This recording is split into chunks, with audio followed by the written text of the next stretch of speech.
Hello guys, இன்னைக்கு big pass வீட்டுக்குள்ளே எந்த ஃபிசிக்கல் டாஸ்க்கும் கொடுக்கக்கூடாது அப்படிங்கிற ஒரு முடிவோடு இருக்கார் போல் பிக் பாஸ் அவர்கள். ஸோ அதுக்கேற்ற மாதிரி இன்றைக்கி யார் ஒஸ்ட் பர்ஃபார்மர், யார் பெஸ்ட் பர்ஃபார்மர் அப்படின்னு சொல்லி இன்றைக்கி காலையிலே டாஸ்க்கை வந்து ஆரம்பிச்சிட்டாங்க. யாருமே டிஃபன் கூட வந்து சாப்பிடல, அதுக்கு முன்னாடியே வந்து ஆரம்பிச்சிட்டாரு. சரி, அதனை தொடர்ந்து வந்து பார்த்திங்க அப்படின்னா பெஸ்ட் பர்ஃபார்மருக்கு ஒரு சில கேட்டகரியெல்லாம் வச்சு இவங்க தேர்ந்தெடுக்க ஆரம்பித்தாங்க. அதுக்கப்புறம் தான் பிக் பாஸ் வந்து ரியலைஸ் பண்ணுறாரு, ஐயையோ எல்லாரையும் தேர்ந்தெடுக்க வச்சிட்டோமே அப்படிங்கிற மாதிரி யோசிக்க ஆரம்பித்தார்.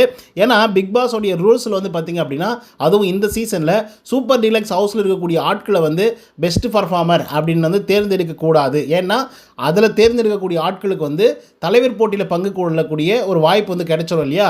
ஸோ அந்த வாய்ப்பு வந்து சூப்பர் டீலக்ஸ் ஹவுஸ்க்கு வந்து பார்த்திங்கன்னா கொடுக்க மாட்டாங்க. Other rules and regulation. So அதனால் பிக் பாஸ் வீட்டுக்குள்ளே இருக்கக்கூடிய ஆட்களுக்கு பெஸ்ட்டு பர்ஃபார்மன்ஸ் யார் பண்ணாங்க அப்படிங்கிறத வந்து செலக்ட் பண்ணி சொல்லுங்கள் அப்படிங்கிற மாதிரி 2வது ரவுண்டு வேறு நடத்தினார். அதாவது ரீக்ரியேட் பண்ணார், மறுபடியும் எல்லாரும் வந்து சொல்லுங்கள் அப்படிங்கிற மாதிரி. ஸோ அதில் வந்து பார்த்திங்க அப்படின்னா பெரும்பான்மையான பேர் வந்து சொன்னது வந்து கனி அக்காவுடைய பேர். ஆக்சுவலாக கனி அக்கா இதை தான் எதிர்பார்த்தாங்க, இதுதான் வந்து நம்மளுடைய பேராக வந்து இருக்கணும் அப்படின்னு சொல்லி சில விஷயத்தை வந்து பண்ணாங்க. ஸோ அதுக்கேற்ற மாதிரி கனி அக்காவை வந்து பார்த்திங்க அப்படின்னா செலக்ட் பண்ணாங்க. அதுக்கு குறிப்பிட்டு சொன்ன ரீசன்ஸ் என்ன அப்படின்னு பார்த்தீங்கன்னா, பிரவீன் சொன்னதை மட்டும் நான் சொல்கிறேன். கனி அக்கா இங்கே இருக்கிறதுலே வந்து பார்த்திங்கன்னா ரொம்ப மூத்தவங்க. அது மட்டும் இல்லாமல் ஒரு அம்மாவா அக்காவா எல்லா விஷயத்தையும் வந்து பார்க்குறாங்க. ஒரு பிரச்சனை அப்படின்னு சொல்லி வரும்போதும் அதுக்கான சொல்யூஷன் வந்து சொல்கிறாங்க. அதே போல் ஏதாவது கற்றுக்கணும் அப்படின்னு நினச்சாலையும் கற்றுக் கொடுக்குறாங்க அப்படிங்கிற மாதிரி ரீசன்ஸ் எல்லாம் சொல்லி கனியக்கா வந்து பார்த்திங்கன்னா பெஸ்ட்டு பர்ஃபார்மர் இந்த வாரத்திலேயே அப்படிங்கிற மாதிரி சொல்கிறாங்க. ஓகேங்களா, கிட்டத்தட்ட 9 பேர் வந்து ஓட் பண்ணுறாங்க கனியக்காவுக்கு. அதே மாதிரி இந்த பக்கம் பார்த்திங்க அப்படின்னா சபரிநாதன் அவர்களுக்கு வந்து 6 ஓட்டுகள் வந்து வருது. அண்ட் விக்ரம் இருக்கார் இல்லையா, அவருக்கும் 6 ஓட்டுகள் வந்து வருது. சபரிநாதனுக்கு சொன்ன ரீசன்ஸ் என்ன அப்படின்னு பார்த்தீங்கன்னா, ரொம்ப அமைதியானவர், பொறுமையானவர், நிதானமானவர் அப்படிங்கிற ரீசன்ஸ் எல்லாம் வந்து சொல்லி சபரி அவர்களை வந்து செலக்ட் பண்ணுறாங்க. அண்ட் விட்டு கொடுக்கவும் செய்கிறாரு. உடனே வந்து பார்த்திங்க ஏதாவது ஒரு பிரச்சனை அப்படின்னா டக்குன்னு வந்து பார்க்குறாரு. ஸோ இதெல்லாம் வந்து பார்த்திங்கன்னா சபரிநாதனுக்கான ஒரு நல்ல ஃபியூச்சர் அண்ட் நல்ல பர்ஃபார்மன்ஸும் வந்து பண்ணியிருந்தார். கேமிங்ஸ்லும் நல்லாவே வந்து பார்த்திங்கன்னா பார்ட்டிசிபேட் பண்ணார் அப்படிங்கிற மாதிரி ரீசன்ஸ் எல்லாம் சொல்லி நாமினேட் பண்ணாங்க. அதுக்கப்புறம் விக்ரம் வந்து அவருக்கு ஒரு வேலை கொடுத்துட்டோம் அப்படின்னா அதை நீட்டாக க்ளீனாக எவ்வளோ டெடிக்கேட்டடாக பண்ண முடியுமோ அவ்வளோ தூரம் சூப்பராக டெடிக்கேட்டடாக வந்து பண்ணுறாரு. அது மட்டும் இல்லாமல் ஃபன் பண்ணுறாரு.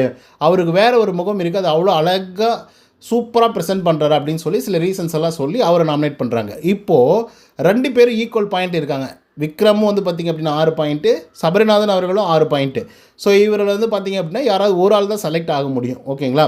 ஸோ உடனே என்ன பண்ணுறாரு சபரிநாதன் அதுக்கப்புறம் விக்ரம் இவங்க 2 பேரும் போய் முன்னாடி பிளாஸ்மா முன்னாடி நின்றுட்டு, சபரிநாதன் எப்பவுமே விட்டு கொடுக்குற மனசு இருக்கக்கூடிய ஒரு ஆள். அது வந்து உண்மையாக பொய்யான்லாம் எனக்கு தெரியாது. அது உண்மையாக இருந்தால் ரொம்ப சந்தோஷம். ஆனால் பார்க்குறதுக்கே கொஞ்சம் ரொம்ப ஃபேக்காக இருக்கிற மாதிரி வந்து தெரியுது. ஸோ உடனே வந்து பார்த்திங்கன்னா இவர் என்ன பண்ணுறாரு அப்படின்னா விட்டு கொடுக்குறாரு. விக்ரமே இருக்கட்டும், ஓகே எனக்கு அவருடைய பர்ஃபார்மன்ஸ் வந்து பிடிச்சிருக்கு, நல்லாவே த்ரூ அவுட் இந்த வீக் ஃபுல்லாகவே நல்லாவே பண்ணார்.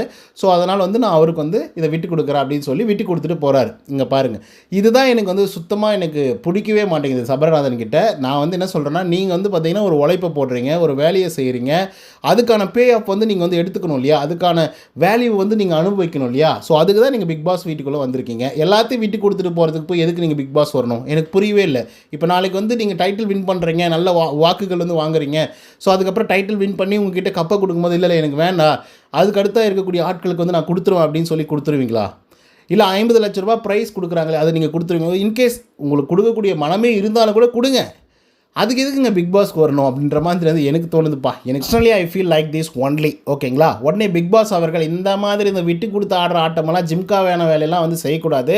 வாங்க வாங்க வாங்க, நீங்கள் ஒழுங்கான ரீசன்ஸ் வந்து சொல்லுங்கள்.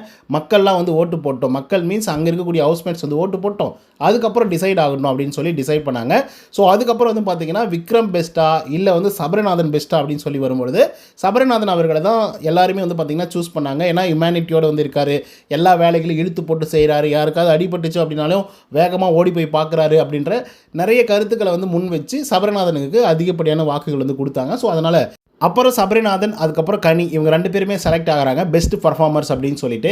ஸோ இதனை தொடர்ந்து வந்து பார்த்திங்க அப்படின்னா அடுத்த வார போட்டியில் வந்து கம்ருதீன் ஆல்ரெடி வந்து நாமினேஷன் ஃப்ரீ பாஸ் வந்து ஜெயிச்சிருக்காரு. அண்ட் தலைவர் போட்டிக்கும் அவர் தகுதி கொண்டிருக்காரு. ஸோ அதுக்கடுத்து தான் சபரிநாதன் அண்ட் கனி இவங்க 3 பேர் தான் வந்து பார்த்திங்கன்னா தலைவர் போட்டியில் வந்து பங்கேற்க போகிறாங்க. ஸோ இதுதான் வந்து பார்த்திங்க அப்படின்னா பெஸ்ட் பர்ஃபார்மருக்கான ஒரு இது வந்து கொடுத்துருந்தாங்க. ஸோ அதனை தொடர்ந்து வந்து பார்த்திங்கன்னா ஒஸ்ட் பர்ஃபார்மர் அப்படிங்கிறத தேர்ந்தெடுங்க அப்படின்னு வந்து சொல்லியிருந்தாங்க. கிளின்னு வந்து கிழிச்சிட்டாங்க ஆதிரி அவர்களையும் அதுக்கப்புறம் அரோரா சிங்குலர் அவர்களையும். ஆதிரை அவர்களை அதிகப்படியாக போட்டு கிளின்னு கிழிச்சது வந்து பார்த்திங்க அப்படின்னா வியானாவை நம்ம சொல்லி ஆகணும். ஏன்னா வியானா தான் ரொம்ப அழகாக வேலிடான பாயிண்ட்டை பக்காவாக அடித்து நவுத்தி வந்து பேசினாங்க. இன்னும் சில பேர் வந்து பேசினாங்க. அதாவது இப்போ ரம்யா அவர்கள்லாம் கூட வந்து ஆதிரையோட பேர் தான் வந்து சொன்னாங்க. ஒரு சில ரீசன்ஸ் வந்து சொன்னாங்க. ஸோ ஆனாலும் வியானா சொன்ன ரீசன்ஸ் பயங்கரமாக இருந்தது. வியானா என்ன சொன்னாங்க அப்படின்னு பார்த்தீங்கன்னா, ஆதிரை சூப்பர் டீலக்ஸ் ஹவுஸ்க்கு வந்ததுக்கு அப்புறம் சூப்பர் டீலக்ஸ் ஹவுஸில் இருக்கக்கூடிய ஆட்கள் கிட்ட எதுவுமே அவங்க பெருசாக வந்து பேசிக்கவே கிடையாது. அதே போல் வந்து பார்த்தீங்க அப்படின்னா அவங்க குளித்தது கூட கிடையாது. சூப்பர் டீலக்ஸ் ஹவுஸ்க்கு வந்ததுக்கப்புறம் சூப்பர் டீலக்ஸ் ஹவுஸில் அவங்க குளித்தது, சாப்பிட்டது, தூங்கினது எல்லாமே வந்து பார்த்தீங்க அப்படின்னா பிக் பாஸ் ஹவுஸில் மட்டும்தான். ஜஸ்ட்டு தூங்குறதுக்காக மட்டும் கொஞ்சம் நேரம் வந்து தூங்கிட்டு போயிடுவாங்க. எதுவும் பிளான் பண்ண மாட்டாங்க. நாங்கள் ஏதாவது சொல்ல வரோம் அப்படின்னா அவங்க கேட்குறதுக்கு தயாராகவும் இருக்க மாட்டாங்க. தயாராக இருக்கிறதெல்லாம் தாண்டி அவங்க முதல்ல சூப்பர் டீலக்ஸ் ஹவுஸ்க்குள்ளே இருக்க மாட்டாங்க அப்படிங்கிற மாதிரிலாம் வந்து சொன்னாங்க. கிளியராக வந்து இருந்தது. அதுக்கப்புறம் பிக் பாஸ் அவருக்கு இதெல்லாம் ஏதாவது புரிஞ்சுதோ அப்படின்னு வந்து சொல்கிறாங்க.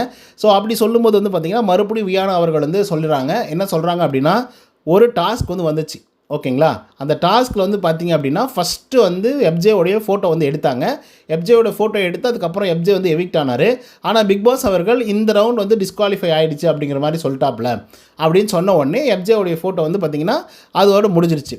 அது மறுபடியும் வந்து பார்த்திங்கன்னா ரீஸ்டார்ட் பண்ணுறாங்க அந்த கேமை. அப்படி வந்து பார்த்திங்கன்னா ரீஸ்டார்ட் பண்ணதுக்கு அப்புறம் கூட எஃப்ஜேவுடைய ஃபோட்டோ எடுத்துகிட்டு போய் ஸ்லாட்டில் வந்து வச்சாங்க ஃபஸ்ட் ரவுண்டில். ஸோ அது வந்து பார்க்கும்போது எங்களுக்கெல்லாம் ஒரு மாதிரி வந்து இருந்தது. ஏன்னா நாங்கள் ஒரு டீமாக வந்து ஒர்க் பண்ணிகிட்ருக்கோம். நீங்கள் என்ன தான் இருந்தாலும் இண்டிவிஜுவல் பிளேயர் தான், அதில் எந்த விதமான மாற்று கருத்துமே கிடையாது. But when it is come to the group game then you should be play like a group game அப்படின்ற மாதிரி சொன்னாங்க. நீங்கள் எப்போ குரூப் கேமுக்குள்ளே வரீங்களோ அப்போ குரூப்புக்காக தான் வந்து விளையாடணுமே தவிர நீங்கள் இண்டிவிஜுவலை காட்டுறேன் அப்படின்னு சொல்லிட்டு நீங்கள் வந்து எஃப்ஜேவுடைய ஃபோட்டோ எடுத்துகிட்டு போய் ஸ்லாட்டில் வச்சது வந்து எங்களுக்கு சுத்தமாக பிடிக்கல. அண்ட் சூப்பர் டீலக்ஸ் ஹவுஸ்க்கு வந்து நீங்கள் எந்த விதத்துலையும் சப்போர்ட்டிவாகவும் இல்லை அப்படிங்கிறத கிளியராக வந்து சொன்னாங்க. ஸோ இது வந்து பார்த்திங்கன்னா அவங்களுக்கு செருப்பால் அடித்த மாதிரியே வந்துருந்தது. இன்னும் கூட ரம்யா, பார்வதி இவங்கெல்லாம் கூட வந்து பார்த்திங்க அப்படின்னா ஆதிரையோடைய பேரை வந்து சொல்கிறாங்க. அண்ட் சொல்லி இந்த மாதிரியான ரீசன்ஸ் தான் வந்து சொல்கிறாங்க. ஒரு பர்டிகுலர் சில பேருக்கு மட்டுமே நீங்கள் வந்து ரொம்ப ஃபேவரட்டாக இருக்கிற மாதிரி ஃபேவரட்டிசம் பண்ணுற மாதிரி வந்து இருந்துகிட்ருக்கு. குறிப்பாக பிக் பாஸ் ஹவுஸ்க்கு தான் நீங்கள் பயங்கர சப்போர்ட்டிவாக இருக்கீங்களே தவிர சூப்பர் டீலக்ஸ் ஹவுஸ்க்கு வந்து ஒரு வெங்காயத்திலே நீங்கள் சப்போர்ட்டிவாக இல்லை அப்படிங்கிறத கிளியராக வந்து சொல்லியிருந்தாங்க. ஸோ அதில் தொடர்ந்து அரோரா சிங்க்லர் எல்லாரும் போட்டு அடின்னு அடித்தாங்க. எவ்வளோ அடிக்க முடியுமோ அவ்வளோ அடித்தாங்க. என்ன தான் அவங்க வந்து ஃபன்னாக வந்து அரோரா சிங்க்லர்கிட்ட வந்து பழகினாலையும், என்ன தான் அரோரா சிங்க்லர்கிட்ட ஃபன்னாக பேசினாலையும் எண்ட் ஆஃப் தி டே இது ஒரு கேம் அப்படிங்கிறது அவங்களுக்கு எல்லாருக்குமே கிளியராக வந்து புரியுது. அரோரா சிங்க்லருக்கு பெரும்பாலும் சொன்ன ரீசன்ஸ் என்னென்னா, அவங்களுடைய திறமைகள் என்ன இருக்குது அப்படிங்கிறது எனக்கு வந்து தெரியலைங்க அப்படின்னு சொல்லி கலையரசன் கேட்டார். அதே தான் சபரி கேட்டார். அதே தான் விக்ரம் கேட்டார். ஒரு சிலர் வந்து பார்த்திங்க அப்படின்னா அவங்களுக்கு நல்ல வாய்ஸ் அவுட் பண்ண வேண்டிய அவசியம் வந்து இருக்குது. வாய்ஸ் அவுட்டும் சூப்பராக பண்ணுறாங்க. ஏன்னா அன்றைக்கி ஒரு நாள் ஃபைட் பண்ணாங்க. அந்த மாதிரி எல்லா விஷயத்துக்கும் வரமாட்டேங்கிறாங்க. அவங்க ஒழுங்காக எந்த வேலையும் செஞ்சதும் கிடையாது. அவங்க இஷ்டத்துக்கு வந்து கடலை போட்டுட்டு சுற்றிட்டு இருக்காங்க. ஸோ அப்படி இருக்கும்போது நாங்கள் அரோரா சிங்க்லரை தான் நாங்கள் வந்து நாமினேட் பண்ணுறோம் ஒஸ்ட் பர்ஃபார்மரா அப்படின்னு சொல்லி அரோரா சிங்க்லரை வந்து நாமினேட் பண்ணியிருக்காங்க. ஸோ அந்த விதத்தில் 2 பேர் வந்து நாமினேட் ஆகியிருக்காங்க ஒஸ்ட் பர்ஃபார்மராக. ஒன்று ஆதிரை, அதுக்கப்புறம் அரோரா. அண்ட் பெஸ்ட் பர்ஃபார்மராக சபரிநாதன், கனி இவங்க 2 பேரையும் செலக்ட் பண்ணியிருக்காங்க. ஸோ அந்த விதத்தில் நெக்ஸ்ட் வீக் வரக்கூடிய தலைவர் போட்டியில் சபரிநாதன், கம்ருதீன் அண்ட் கனி இவங்க 3 பேர் தான் பார்ட்டிசிபேட் வந்து பண்ண போகிறாங்க. அண்ட் 2 பேர் ஜெயிலுக்கு போக போகிறாங்க. அது ஆதிரை மற்றும் அரோரா சிங்க்லர். ஸோ ஓகே கைஸ், இதை பற்றின உங்களோட கருத்துக்கள் என்ன அப்படிங்கிறத கமெண்ட்ஸ் வந்து பதிவு பண்ணுங்கள். இந்த வீடியோ உங்களுக்கு வந்து பிடிச்சிருந்தா லைக் அண்ட் சப்ஸ்கிரைப் பண்ண மறந்துடாதீங்க. இன்னொரு தகவலோட சந்திக்கலாம். Until then bye from Uday. நன்றி, வணக்கம்.